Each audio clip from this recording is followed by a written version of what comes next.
when looking to create. Nice move. He will shoot, and he will score!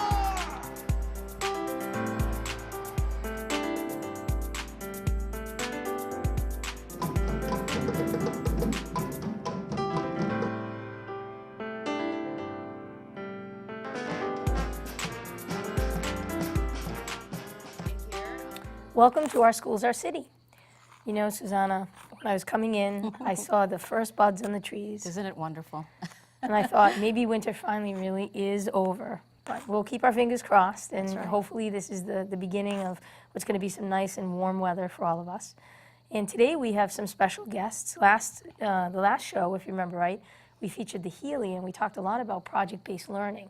And what we're trying to do is sort of feature what's so special about each of our schools. So today we have the Winter Hill Community Innovation School with us with some special guests. Yeah, I'm excited to hear a little bit about what's happening at the Winter Hill. Every school has its own unique personality and things that it focuses on, so we're excited to hear from our experts. So joining us today is Chad Mazza, principal at the Winter Hill Community Innovation School. Thank you for joining us. And sitting next to him is Maria de Oliveira Groberio. Did I get that right? And Maria is an 8th grade student at the Winter Hill. Thanks for joining us. Also with us today is Evan McAleer, an 8th grade science teacher at the Winter Hill. And next to him is Shanae Morales, also an 8th grade student. Thank you both for joining us. It's a pleasure being here. So let's start with our principal. What is so special about the Winter Hill from your perspective? From my perspective, it's the inclusivity that we have, both in programming and, between our staff and our students. I think that makes us stand out from other schools. When you walk in our building, you'll see a variety of things happening, at all levels. But the middle school is really where our students, take a turn for the better. Because we're preparing them for high school and beyond. So, I'm looking forward to hearing from Mr. McAleer and our girls here because they've really been involved actively in what happens. So as 8th graders, you're both 8th graders now, right? Next year is the high school. What's it been like to be a student there? Have you been there your whole career? Why don't you tell us a little bit about yourself and what you're involved in? Either of you can. I'm on student council, so it's like really fun because we get to do like activities with the whole school and kids. We had a dance a couple weeks ago, and it was really fun. Everybody was like involved and everything, and the movement that we made is going on the moving forward. It's like graduation, but for middle school. That's great. Have you been at the Winter Hill all the way since kindergarten, or No, how I long got have you there been in there? 5th grade. 5th grade? Yes. Great. That's great. 8th grade's an exciting year because you're preparing for that next step, but you've been there for a long time in your current school, so I'm sure you're going to miss it.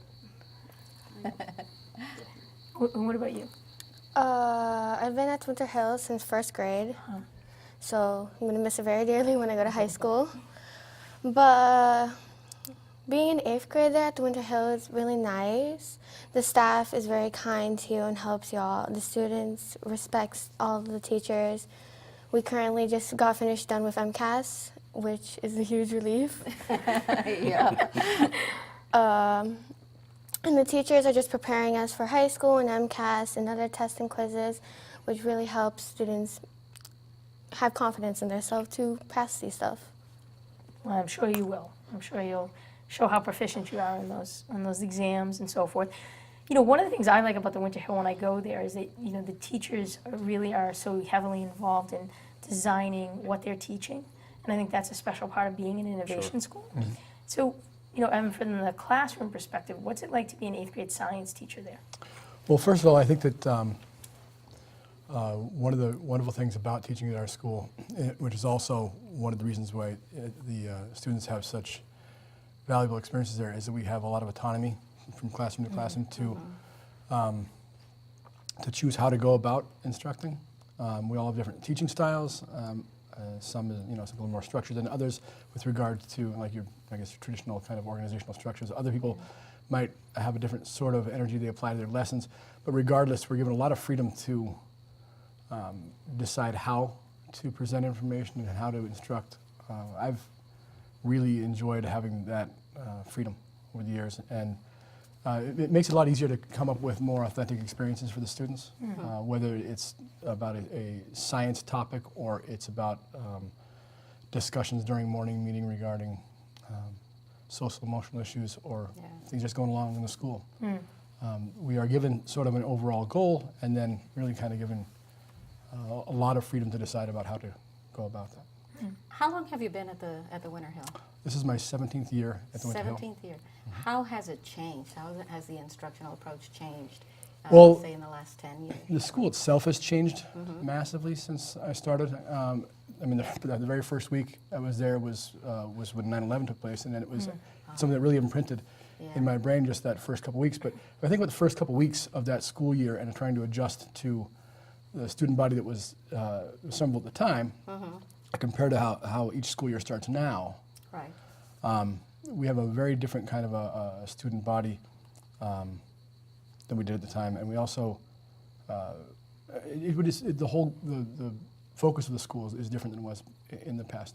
Well, I think I've seen it change in a lot of ways. I'd say mostly is the demographics with whom we work has changed dramatically. I mean, having become an innovation school, as well as housing a large portion of the English immersion program for the city, and then having specialized classrooms that are have been included within the general ed classroom. We have seen quite a transformation from in your normal, what we'd call general ed classroom, from what it was 5, 10, 15 years ago. One of the things that always strikes me, so, clearly community and innovation are the keys to your title. And when you walk in, Winter Hill, you can feel the tangible sense of community. The students, how the students get along with each other, the students and the staff, Ms. McWeeny in the office, and just, being sort of everyone's mother. You can feel that, and it's just a wonderful reminder of what schools should be. You recently were awarded a Posen Prize for Innovation and Community. We were. And I think it would be great for the audience to hear why you were awarded it and what that's meant to you so far. So for us last year, we were one of 5 schools that were chosen as finalists for the Posen Prize, which when it originally started was based on charter schools. Last year was the first year that they opened it up to innovation schools. We were fortunate enough to be asked to apply. We were chosen as a finalist, and then after site visits and speaking with staff and students, we were chosen as the winner. Based on some different criteria, obviously our test scores, but our our graduation rates, our attendance rates, our suspension rates. But I think what tipped it for us is, like I said at the beginning, our inclusivity. I think stands out from all the other schools. And I know Paul Revere was the other finalist, and they were the original innovation school. So we went to visit them our first year when we started to look at the dress code. So we owe a lot to them, because they basically paved the way for all the innovation schools. But for us, it's about success, but we also know we still have a lot of work to do. I think I joke about it all the time. We celebrate it for about 5 minutes, then realize that we have a lot of things we still have to accomplish. But it's nice for the students and the staff to be recognized outside the city of Somerville, through the through this award, and it meant a lot to us for sure. Yeah. What are some of the ways that you work with the students to help them understand how important it is to be one community and to make sure that everyone is included in that community? What are some of the things as staff that you do? Well, one of the things that we do is we have that friend initiative, and it's about the inclusivity. Again, we are always, enrolling new students. We had 2 come yesterday. We have some coming after break. So we pair them with students from the same culture, in the same classes, so that way they can fully start to integrate day one, which is important. And we give them tours in the building. But I think it doesn't take very long for the students to realize that it's a pretty special place. And we walk around talking about, what does friend mean to you? It's talking about including somebody new or standing up for somebody, which are 2 very important pieces of who we are as a building. Right. Do you provide any kind of training or guidance for the students that serve as mentors to the new? Sure. I mean, one of the big pieces, like Marie was talking about, is student council, and they do such a wonderful job and are basically the voice for the students in the building. They do a lot of fundraising efforts. We've done fundraising for Haiti, for Puerto Rico. Anytime there's some kind of fundraiser we need to have, student council is always on top of it. So we're always doing that community outreach. So they're a big piece of why, you know, the students have so much of a voice in the building, because their voices are very important to us. Right, you even had a fundraiser going with the Boston Celtics. We had a fundraiser with the Boston Celtics last year. Yeah, the Alex Anani Yeah. fundraiser, which was you know, an exciting thing for us. We had a couple players come. It was a fitness challenge through the Autism you know, Foundation, National Autism Foundation, and we exceeded the goal. I think the goal That's was fantastic. 7,000 energy points. I think we had like 27,000, which was Keep some seeing it get ridiculous more and number. more. Yeah, it was really nice. I mean, we had field day, and everybody at field day at the same time was doing the activity, you know, to get those points. And it's really, again, it speaks to the community that we have. We're always Absolutely. looking to help others, you know, and also helping ourselves at the same time. You know, when you walk through the classes, you often see students working on projects, and so, you know, I'm curious from the students' perspective. So, Maria, what are some of the projects that you've worked on that kind of stand out to you, that, or one that maybe you're working on right now that you enjoy? So we're doing the Makers project right now. So it's like we choose something to build, and we have to like. There's a little space up at the library. There's like a bunch of materials that you can gather, and make. My group chose a compass, so we're trying to make a compass. That's Get great. To make it yeah. That's great. Sinead, what about you? We did science fair last year, and we sadly couldn't do it this year. But like Maria said, we're doing the Makerspace project based on the book A Long Walk to Water, and it's where you have to choose a problem that one of the characters faced on it to build something to help them solve the problem. For instance, in one of the chapters, a girl called Naya had to carry very heavy water jugs back to her home.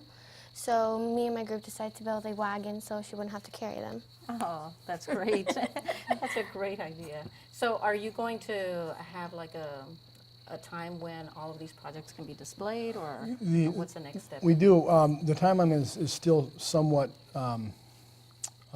we're still kind of setting to the end of the timeline at this point. As Sinead mentioned, we are decided to not do science for this year and instead do this larger project that's, which is also still, it still involves a different subject. It involves each of their four curriculum classes, as well as it involves a library class. But rather than doing a science fair project, they'd be doing this Makerspace project. But it's still, it's based on technology and design process of where you identify a problem, you figure out solutions, you test those solutions so that you can then present it as a way to solve a problem that a character in the book faced. So the timeline, I think we will end up having a display sometime in early June to late May. But right now, currently, they are finishing up the actual design section before they start building, Okay. which will probably going to be building throughout the week after April break. That's great. You know, we talk about sort of the formal instruction, math, science, English, social studies, but, you know, really our students now need to be, in order to be prepared for when they graduate college or career and they go on to, you know, their whatever vocation or job they're going to enter, they need very different skills over and above the kind of traditional academic. What are some of the ways that you think Winter Hill is preparing students in that way as they sort of go to the high school and then they go on to their next steps? What are some of those skills that are important? Well, I think that being able to work with others is really important. Understanding that you can be depended on, or you can depend on others to complete a task, or to you can depend on each other for each other's learning. Ways of remaining organized, both as a group and as as an individual student. Both, you know, extremely important skills as they go up to the high school that are not formal subjects. And both of those, I mean, those are things that they're definitely getting in these group projects like the Makerspace project. We also have other activities to do through the school year that require thinking outside of those main subjects. We do a field trip at the beginning of the school year, our treasure hunt, we've changed the name over the years, where they learn about the city of Somerville in small groups, working with, you know, collaboratively with students they don't normally interact with. Oh, that's great. And for that, you know, there's academic component of actually learning about the local history, but there's a social emotional component that is really important, and then the organizational component of distributing tasks throughout the group and then all working toward one goal. I also know student voice and leadership is such a critical part to Winter Hill. It always amazes me. I sort of said this from the start, but when I walk into Winter Hill, I often feel like it's the high school that I once was a school leader of, because every student greets you, looks at you, shakes your hand, or embraces you, and makes you feel welcome. And time and again, I hear parents that are visiting the school say that. What are some of the ways in which you foster that leadership? Because it doesn't just start in the 7th, 6th, 7th, and 8th grade. It starts all the way back in Winter Hill. Well, we start in pre-K. If you come through at various times during the school year, you'll see one of their boards that talks about college. So we're constantly talking about after you graduate from college, not as an idea, but as a goal for everybody. It doesn't matter where you come from. It doesn't matter your situation. It's about setting and achieving goals and really learning how to problem solve around those goals. And I think, when kids get to the middle school level, they have a certain skill set that was made as their foundation. In elementary school, a lot of it has to do with the responsive classroom that we have, because it's, how we talk with students, how they talk with us, and how they talk with each other.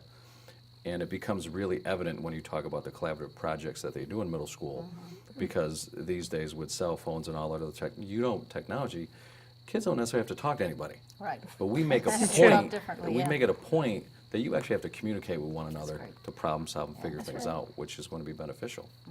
Can you talk a little bit more about responsive classroom and how that's embedded into students and a staff member's daily Sure. structure? So we started about 5.5 years ago when we became an innovation school.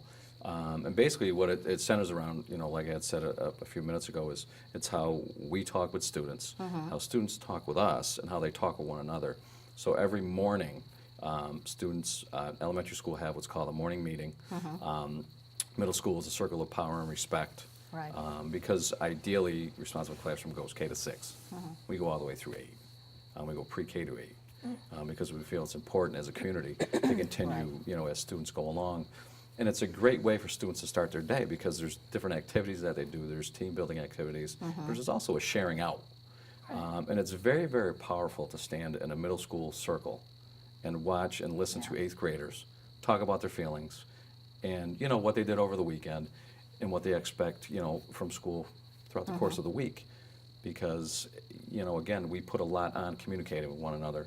And I think it's, it's really helped us as a building become more versed with our communication styles. I know parents are such a critical part of the Winter Hill community. What are some of the strategies that you use to engage parents, and and what exactly does the parent participation mean to you? I mean, parent participation is crucial, honestly. And I think history shows that as students get older, parent participation kind of wanes as students get into middle school. So we're working really hard at the middle school level to involve more parents in what is happening. I know all the teachers are always in contact with parents about good things, not necessarily, well, Johnny didn't do his homework. It's about the positive things that are happening. So that way, you're already building those connections. Mary Lou, who's our family liaison, who is phenomenal, she is in classrooms, so she can find out what's happening, so she can relay those messages to our parents as well. So then you're also building those bridges, between home and school. We're always having parents in for our Student of the Month assemblies, which is a great event for our parents. Student of the Quarter at the elementary level when we have our poetry slams. I mean, there are more parents. There's not enough parking, as we know. Right. Sometimes we park on the sidewalks, which is fine. But it's about getting parents in and showing them exactly what's happening and what their children are doing, because that's a huge piece. And to continue that as they go through middle school. Right. And just, from the parent perspective, what does that mean for you as a classroom teacher, the culture of parents being involved at the Winter Hill? Oh, it's certainly really important. We encourage any kind of involvement from the parental side of it all, whether it's just checking in or it's being involved in field trips or volunteering throughout the school. I mean, it's beyond valuable. we certainly, I mean, because it pays back on so many different levels. There's of course, there's the direct help you get just having extra adults, but on top of that, it's really enriching for the students to see their families involved. It's very enriching for the entire community to know that the school goes beyond the walls of the Winter Hill. Right. From the student perspective, so Maria, what do you, if you had to sort of say, here's a couple of things that you most appreciate about the Winter Hill, what is it? The teachers, they're awesome. They're really cool. They listen to us when we need to talk. They're always trying to find a way to help us with everything. They just, when we need like help, you can come in before school or we can stay after school. You can come up during lunch and they're always there to help us. That's great. I have to agree on Maria with that. The teachers, not only are they your teachers, they're also your friends. They could speak to you not outside of school. If you're having family troubles at home, you could speak to the teachers, Mr. Mazza, or the student counselor, Ms. Stead, and they will not say anything. Whatever you tell them, they will stay inside. They will not tell anybody about it. So you can trust them as your friend. You know, it's funny, there's two things you do that, that as a former principal, I'm a little amazed about. So one is the buy-in on uniforms. So maybe you could sort of speak a little bit about why uniforms are important at Winter Hill and how they sort of came about. So when we first started, I had mentioned we went to Paul Revere, and it was to look at their uniforms. So we decided that we weren't going to call them uniforms, it would be a dress code because we would have different colors. Right. So we decided to have students vote. The entire building has 3 colors. And then we had the middle school have an additional vote. So they could have a color where they chose that they could just wear to stand out a little bit more, to give them a little bit of, you know, separation and identity. We spent an entire year planning around unveiling the dress code. We had a fashion show. Which it was a really, fabulous which was fashion really show. fun. It was fun. It was a lot of fun. But throughout the process, we had everybody involved, from students to parents. So I would say when we first started to talk about it, it was 85% of parents for and 15 against. And then by the time we were finished with the process, everybody was on board. But we also planned around if students weren't in dress code, what we would do, because we did not want to make anything punitive. Sure. We're not keeping kids out of class because you're not in dress code. Right. So we created as we call it, a shopping store, which is where Mary Lou's office is, our family liaison. And students can go and they can get dress code clothes for the day. Then they give them back at the end of the day. We wash them, put them back. So there's always options. Right. It also gives us an opportunity to talk with parents a little bit more about the importance of the dress code. I think it gives us an identity. Different than other schools. When we're on field trips, we know exactly who our students are and who they belong to. Whenever I'm driving around Somerville and I see our students, it makes me smile because I know they're ours. Yeah. That's right. And I know what they stand for. But we also allow students to accessorize how they want, so there's still that independence. And again, I think for us with all the different colors, Yeah. it allows for creativity.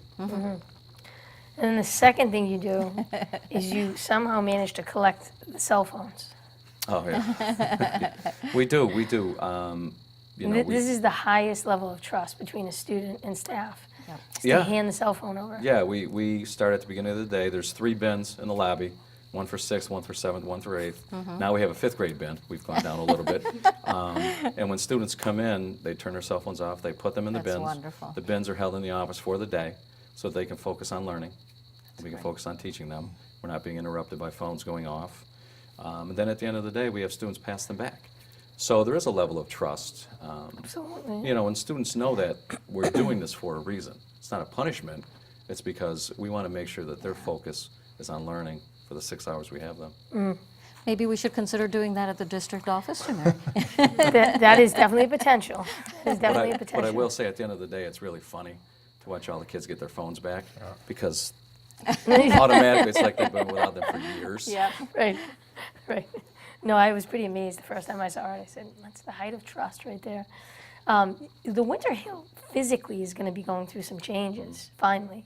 And you might want to share that because it actually started last year. Yes, so our playgrounds are being renovated. We now have a turf soccer field Yeah. on our lower playground, which is our middle school playground. The rest of our playgrounds are being renovated with playground equipment. We'll have an outdoor classroom space. Hopefully, that will be done before the end of the school year, so when we start in September, we can unveil and roll out the new playgrounds. I will say that, the staff and students, they've been wonderful about this because the space is very limited now. Right. But they've been able to adjust and adapt, and still have fun out at recess, Good. fun during gym. And also this summer, we're getting a new roof and all new windows. That's fabulous. So there's a Yeah. lot of things that are going to be happening, so Yeah. it'll be like a brand new building. Yeah.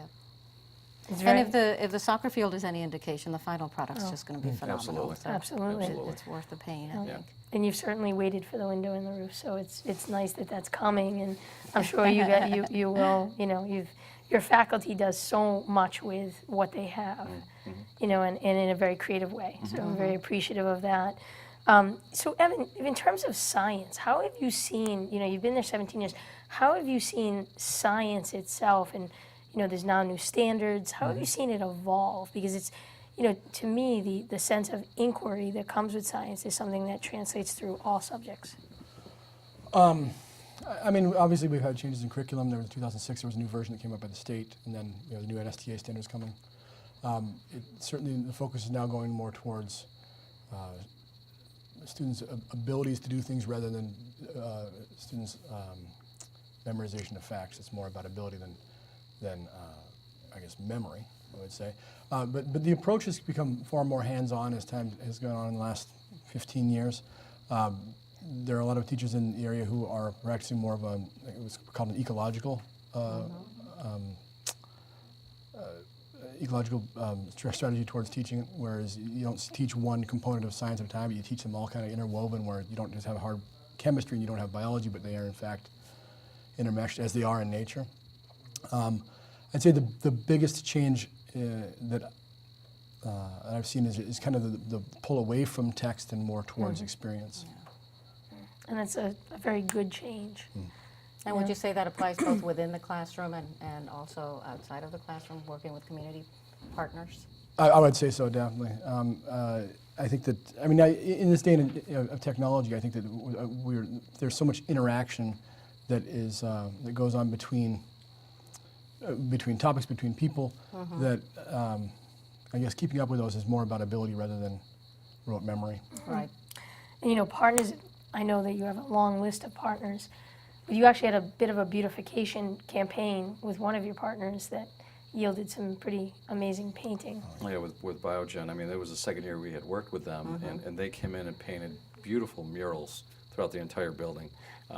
They built picnic benches and right there on the spot. Right. There were probably 150 volunteers throughout the course, and it was during the school day. That was beautiful. So as students were walking through the building, they saw the creation of these, the murals, and it was just an incredible thing. They were asking questions about what the murals were, and then now that we have them, they all mean something That's right. in the building. That's right. So when students walk in the halls now, they have things that can assist with their goals. And one of them is, I always look at as mistakes mean that you were trying. Right. And that's a big thing. Yeah. It's okay to make a mistake. Yeah. That's right. It's what you do about it is the important thing. That's right. And that you're literally reminded of that as you walk into every staircase and outside of the doors. And Dr. Seuss has some good lessons for us on the walls. But it's just the power of partnership in your school is just so evident, at each step. So, well, thank you so much. You can't believe it goes by so quickly, but Winter Hill is one of our it's a special school, and so just encourage people to visit it. Go by, and they also do a lot of public things as well. I know you have a coding event, robot event, robot battle, and so it's a good time. I want to thank our students, and I want to say I hope you enjoy the high school. I know you're going to miss Winter Hill a great deal, but there's a lot of exciting things to look forward to in your high school Absolutely. year. And I'll see you at your 8th grade graduation for certain. That's right. And just a quick reminder to please stay connected. Follow us on social media and visit our website to learn what's happening in our schools and in our district. Thank you very much, and we'll see you next month. Our schools, our city. Edwin looking to create. Nice move. He will shoot, and he will score!